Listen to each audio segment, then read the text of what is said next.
Could you pass a citizenship test? What about your kids? Could they pass it? The Joe Foss Institute is here with us to talk about that very topic and a visit from Child Help and the great work they're doing with abused children in Arizona. Welcome to the Mike Broomhead Show. Well, I got a message, I got a song. Can I get a witness?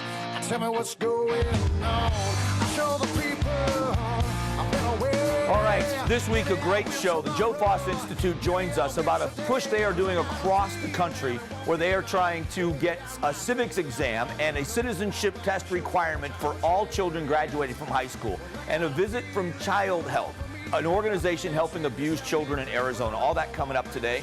We also have Broomhead's Best and hashtag this as always. But we start every show up with a roundup of all of the news of the week. It's called The Sweep. A horrible situation in the West Valley, 51st Avenue in Cactus. 5 members of an entire family, the Buckner family, shot dead. The shooter, Alex Buckner, 26 years old, the son, both parents, and his 2 sisters killed. He was killed by the police. But that's only part of the story. If you've not seen the video yet, you need to. The first responders showing the great training and why they are called heroes in the community, why I am so unashamedly pro-law enforcement. I've got a message this week from the wife of one of the first cops on the scene. Phoenix police on the scene, literally, with rifles slung over their backs, manning a fire hose, trying to put the fire out. What happened was the house set on, 911 call came in from one of the sisters that somebody was shooting them in the house. Then the house was set on fire. So while they had an active shooter inside the house with what they believed were people alive inside the house, they were trying to put out a fire and risking their lives to do so. Watching this scene unfold later on in the morning as the house was set on fire again by the 26-year-old, Phoenix police entered the house and shot and killed the shooter. But then Phoenix Fire Department on the roof of this building it is a scene you've got to see to believe. So congratulations to the first responders and the professionalism and the training and the heroism that all of them showed. The sad part of this is what we're hearing now is that Alex Buckner suffered from schizophrenia. He being diagnosed a few years ago. Dangerous to lump everybody diagnosed with schizophrenia as dangerous. We don't know what set him off and what made him turn violent, but I'm sure that will be coming out in the coming days and weeks. Next in the news, Jeb Bush, a front runner in the Republican primary at the beginning of primary season, is out of the race, drops out after South Carolina. No telling who he's going to back in the race. Will it be the senator from Florida, Marco Rubio, who is still there in that race as we move very close to Super Tuesday with 5 Republicans left in the race? Another local story, 43% of Arizona third graders are not proficient enough to move on to the 4th grade. You know the new standardized test, the AZ Merit test, that children in Arizona in the 3rd grade must be proficient in reading at a 3rd grade level to move on to the 4th grade. It's necessary. It's going to cause a logjam in schools possibly, but it is going to be an emphasis, not that children can read a word on a page and recognize that word, but be able to retain what they're reading comprehension. If a child in 3rd grade can't read and retain what they're reading, they're never going to be successful in any form of education or in the workplace. This is the time in their lives where they must be proficient before they move on. So it's really defeating to hear that 43% are not proficient. We've got to do a better job. On the lighter side of Arizona politics, House Bill 2613, proposed by Governor Ducey, making it easier for people to enter the workforce by decreasing the number of licenses that businesses or people are required to get, like yoga instructors and ridiculous things that I'm sorry that you don't necessarily, in my opinion, need to be licensed to do. It makes it easier for people to enter the workforce. They don't have to spend money on a license to teach a yoga class. It's ridiculous. One of the most ridiculous things I've talked about in recent years was there was in the East Valley in Arizona, in Mesa, I believe, there was a woman who owned a nail salon who had this fish exfoliation. It sounds, it's so gross, where women were putting their feet in bowls with fish that ate the dead skin off their feet. They were shut down by the cosmetology board because you weren't able to change the water after each use. Anybody ever tubed the Salt River? Anybody ever been in the Salt River? Are you kidding me? This water's too dirty? Wait a minute. Think about this. You ever tubed the salt? Thousands of people every summer towing coolers full of beverages down the river. Not a porta-john in sight. All those people hold it the whole time, right? And the cosmetology board shut this woman's business down because women weren't allowed to make the choice of putting their feet in a bowl full of fish. It's these kinds of things that this bill is trying to ease in the state of Arizona. The negative of this is there are some people saying you're not going to get the level of professionalism and proficiency that a license in some trades will allow for. I don't know the whole answer, but I like this bill. And finally, Congressman Matt Salmon is not seeking re-election in the state of Arizona for his seat in the House of Representatives. In my opinion, Matt Salmon is what every member of Congress ought to be. And I'm not talking about his political affiliation, although I do agree with him in a lot of things he says politically. He is a statesman, he is a good man, and he went to Washington for the right reasons. He stands on principle. He built the coalition with other members of the House called the Freedom Caucus. This is a group of people that built a coalition to stand on principle. Now, you may not agree with them. You may be on the other side of the political aisle. You might be a liberal Democrat, but you have to respect the fact that instead of burning bridges, he was building bridges. He was helping to build a coalition, and they were becoming a formidable force. He is going to finish out his term, so he will finish out the year. He has endorsed and recruited Andy Biggs, the president of the Arizona Senate, to run in his place. I think he is going to be the chairman of Andy Biggs' campaign. So Matt Salmon leaving the House of Representatives at the end of this year, and as we'll see, this race is going to be very contested, but it better be quick because this is already an election year. Stay tuned. In a moment, you're going to hear from the Joe Foss Institute as they sit down with me about civics and Arizona education, and then the people from Child Help and the great work that they do. All that coming up here on the show. Don't go away. The Mike Broomhead Show is brought to you in part by Cliff Castle Casino Hotel and Sanderson Ford.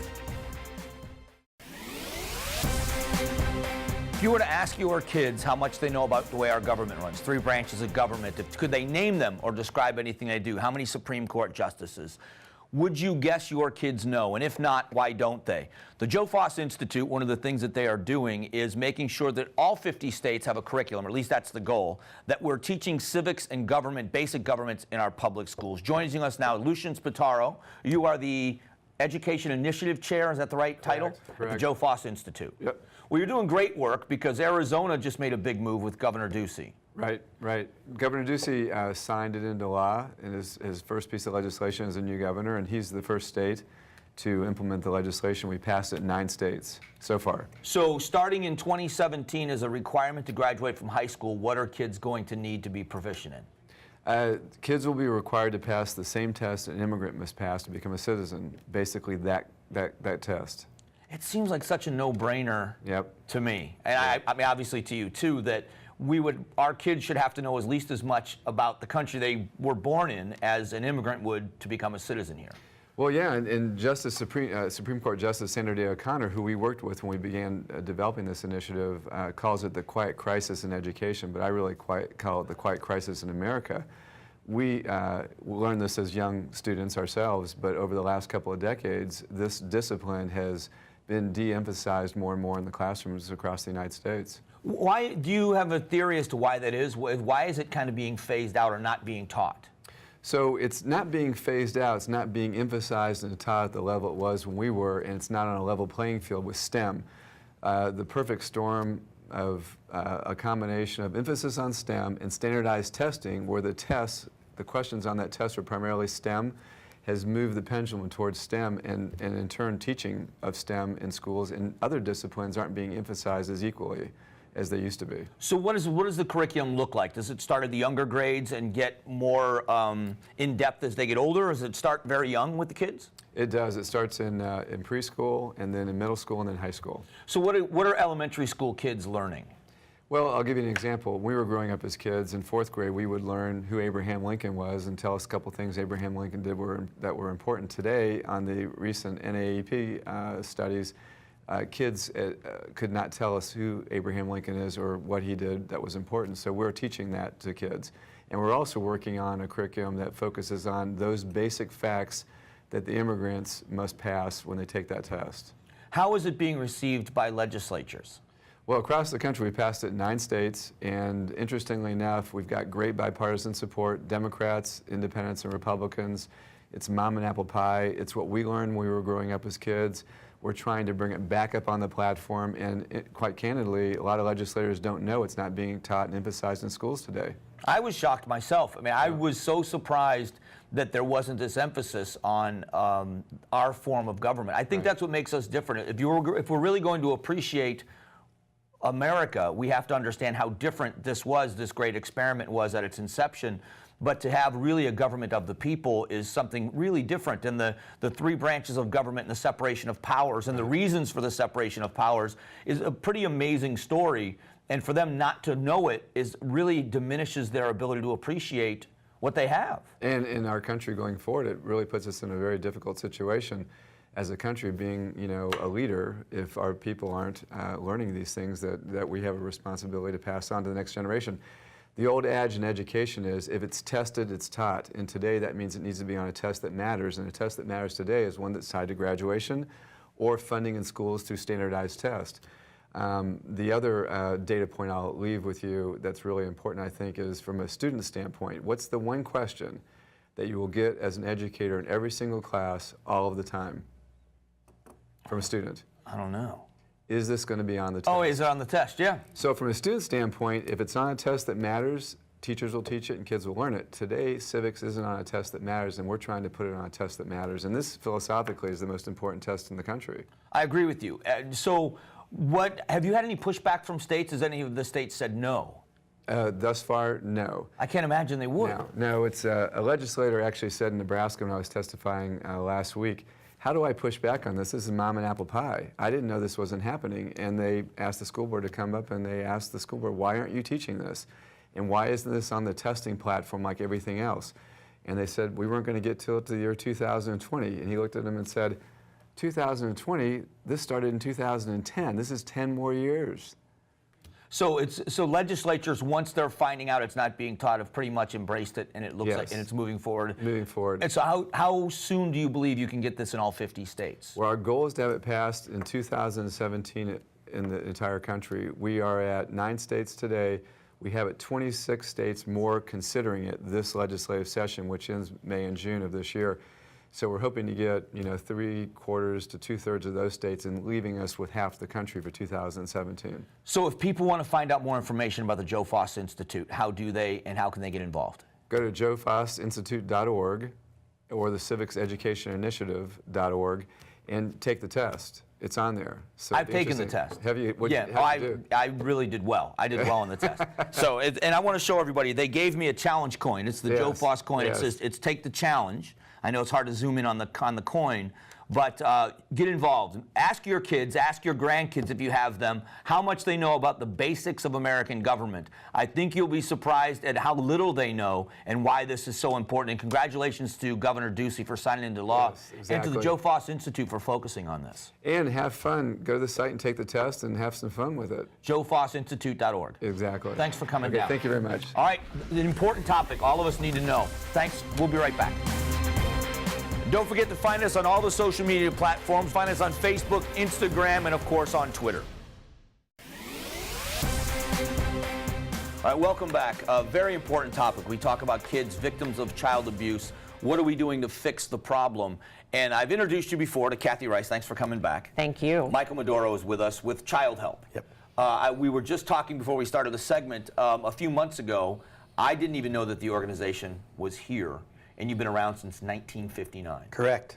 And dealing specifically with children that are victims of child abuse. Correct. Tell me about your involvement with the organization and the story about Child Help. Child Help, I'm the Chief Development Officer for Child Help. And Child Help, as you mentioned, has been around since 1959. Started by 2 Hollywood starlets, Sarah O'Mara and Yvonne Feddersen, who really, back in the early part of the mid-1950s, was touched by then California Governor Ronald Reagan to really address what was, at the time, one of the worst kept secrets in America, and that being child abuse. Over the years, Sarah and Yvonne and the people of Child Help have really developed the world-class best model practices in how to treat and address children that are victimized, not just from abuse, but from neglect, from bullying, from trafficking. And we have become known as the largest, oldest national nonprofit addressing this issue. And it's a national organization that's based right here Exactly. in Phoenix, Arizona. Right here in Phoenix, Arizona. And how many children, just in Arizona, how many children a year come through your doors? We get about 44,000 cases of reported abuse in the state of Arizona alone. Our Child Help Children's Center of Arizona in downtown Phoenix directly serves about 10,000 of those children each year. And then we get intervention crisis calls that come to our Child Help Hotline, which is based right here in Phoenix, Arizona. We have about another 2,500 children that are served at our community center out in Avondale. We have about another 1,000 children served up in Flagstaff at our mobile center. Child Help is really blanketing the state of Arizona with care, therapy services, and education against abuse and neglect, but the need's growing. When a case of child abuse is reported or a child is brought to your center, walk us through what happens. Well, it depends on a case-by-case basis, but at our Child Help Children's Center of Arizona in downtown Phoenix, we have direct partnerships with Phoenix PD, Department of Child Safety, Phoenix Children's Hospital, County Attorney Bill Montgomery's office, all working together in unison towards the investigation of each and every case that walks through our doors. We also have for it in a very family-centered and family-focused approach. So we have the siblings coming on in with the child that's been reporting or disclosing a form of abuse. A playroom structure is set up that allows everybody to get comfortable, and then a very non-invasive but healing and therapeutic investigation begins, where Phoenix PD starts with an in-office interview with the child that is recorded, and there's a one-way mirror so that all parties can observe what the child is reporting. And that's a very important piece to note, because anytime a child has to disclose a form of abuse, it's a traumatic affair for that child. So our center offers the only opportunity for a child to have to disclose that story once, as opposed to having to repeat that story over and over again. Another important factor of that is that when a child discloses the story, if they have to disclose it more than once, then any fluctuations or changes to that story can help the defense. So when the child discloses it once and everybody's operating off of the same story, less trauma for the child and greater ease in our ability to prosecute an offender. If the situation involves one where we need to do some medical intervention and we need medical care provided to the child, say in the form of a physical abuse or a sexual abuse situation, that's where our partner Phoenix Children's Hospital does a fantastic job right there in the same facility, providing a very comfortable healing process for that child. Then therapy services are provided right there in that same building. So the child isn't being courted from one office building to another, multiple appointments, multiple trauma. Scary. It's all happening at one time in the most comfortable way for a child, but also in the most productive way for an investigation. And this, how long has the center been open? Here in Arizona, it's been open for about 13 years. And Child Help has been able to, over the last 2 years, really establish a strong partnership directly with the city of Phoenix in their care, the city of Phoenix PD in their care. So our partners have really allowed us the last couple of years to really grow and provide more care to children. And the partnership with DCS, how is the state help? I mean, are they very? How are you received with them, with DCS? We have a very strong and healthy relationship with DCS. As some of your viewers may know, last year, Director Greg McKay came forward and said, we really have a challenge with children that are being removed from their homes and not having placement in the foster care system for these children. So as their caseworkers are trying to find homes for these children were forced to sleep in police cars or in police offices. Child Help came out as a partner and opened an emergency placement center at that same children's center in downtown Phoenix, where we were serving on a nightly basis upwards to about 35 to 40 children a night that were coming in there, and most of those children under the age of 5.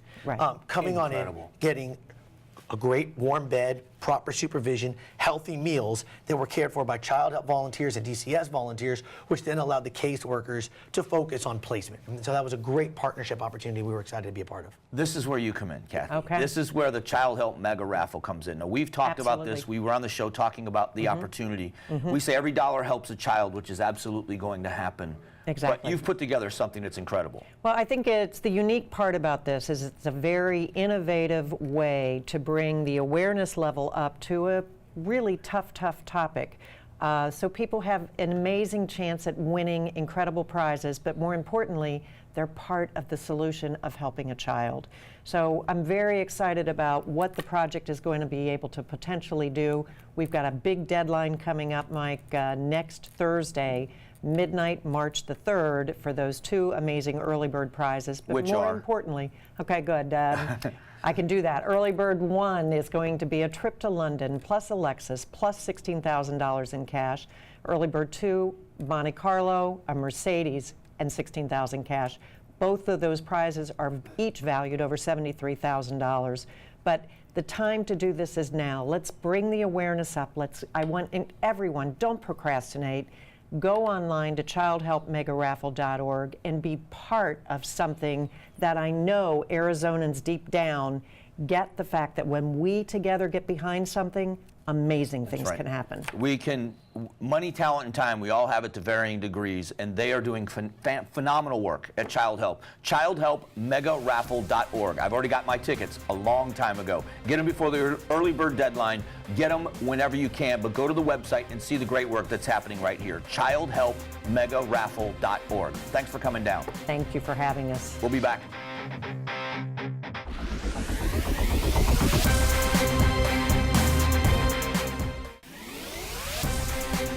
There's no doubt what we were going to do this week. It's got to be about Arizona, and it's got to be something really good. This week's Broomhead's Best. All right, the first responders, the police and the firefighters at that situation in the West Valley of Phoenix, around 51st Avenue in Cactus, where this kid, for whatever reason, 26-year-old man, shot his entire family and then set the house on fire. So when police showed up on the scene with firefighters, they had an active fire and somebody inside the house shooting at them. The police were literally donning their firearms. They had their rifles slung over their backs while they were fighting the fire with a fire hose in their hand. During this entire event, there were firefighters wearing bulletproof vests fighting a fire. The police actually made entry into the house and found 2 family members, one that was dead and the other that was dying, but took that person out alive that later died at the hospital. 2 officers treated for smoke inhalation. These are the best of the best that our society has to offer. These are men and women who risk their lives every single day, showing professionalism and heroism we can't even imagine. So to the firefighters and the policemen, this week you are without a doubt Broomhead's Best. Now, this is something I think all of us have dreamed of. It's this week's #this. All right. Arizona Senator Jeff Flake, and I know Jeff pretty well, and he released this video. This is what's absolutely funny. Jeff Flake is in Africa, I believe, and is in a vehicle, and we're hashtagging this one called Run, Jeff, Run. Go. Yeah, it's a real charge, Greg. Oh, yeah. He's a Republican. How does a Republican get chased by an elephant? They are represented by the elephant. Some Republican this elephant was, but how many of us have ever dreamed of something like this? A politician being run down by a wild animal. Fortunately for Senator Flake, he was able to escape unscathed and release the video, and everyone got a big laugh at it. So go watch the video. It's this week's #this. Don't go away. In a minute, just a few minutes left in the show, and we close it out. Follow us on all the social media. You can find us Twitter, Facebook.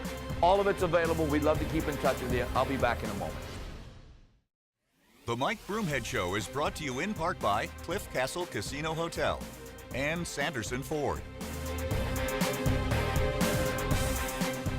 Special thank you to the Joe Foss Institute. Go to the website, joefossinstitute.org. Take the test. See if you can pass the citizenship test. And a special thank you to Child Help and the great work they're doing in Arizona. Go to childhelpmegaraffle.org. You're going to love the organization. Make your donation by buying a ticket. You're going to help a child with every dollar, and you've got a chance to win some amazing prizes. Next week on the show, Andy Biggs, who is the president of the Arizona State Senate, but also going to run for Matt Salmon's seat in the House that he is vacating. Matt Salmon is endorsing him and is going to be his campaign chair. Senator Biggs will join the show next week to talk about this run for Congress. Thanks for being here again. Have a great week. God bless.